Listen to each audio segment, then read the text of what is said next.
আপনার পোলা আমার রেখা আর একটা বিয়ে করে নিয়ে আসছে। ওই তোর আমি কইছি না তোর আমার ভাল লাগে না, যারে আমার ভাল লাগে না তারে নিয়ে আমি সারা জীবন সংসার কেমনে করু?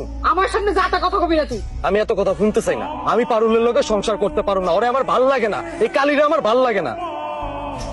মায়ের পা ধরে সালাম কর। খবরদার আমার সালাম করবো না, আমি তাই বিয়েই মানি না। তোমার মানা না মানা দিয়ে তো যায় আসে না, ওর আমি পছন্দ করে বিয়া করে এই বাড়িতে নিয়ে আইছি, ওর কাম হইতেছে তোমার পাও ধরে সালাম করা। আমি কইছি না আমার সালাম করবো না। দিলা তো আমার নতুন বইয়ের সঙ্গে অপমান কইরা। তুই তো এমন আসলি না বাবা, এমন হইলি কেমন? এত সুন্দর সহজ সরল একটা বউ রেখা এমন একটা ছেলে বিয়ে করে দিয়ে আনলি? এরকম একটা গাইয়া মাইয়া লইকে থাকুন যায়? তুই কোন জায়গা? আমি কোন জায়গার মানে? তুমি কি করবে চাও মা? তুই এই গ্রামের পোলা, আর হলো এই গ্রামের মাইয়া। মাইয়াটার কোনো বাপ নাই, মা নাই, কেউ নাই। তুই আমি দেখে যে নিজে পছন্দ করে বিয়া করছ নাই, আর এখন তো আর ভালো লাগে না, না? দেখো মা, তখনকার কথা আলাদা, এখনকার কথা আলাদা।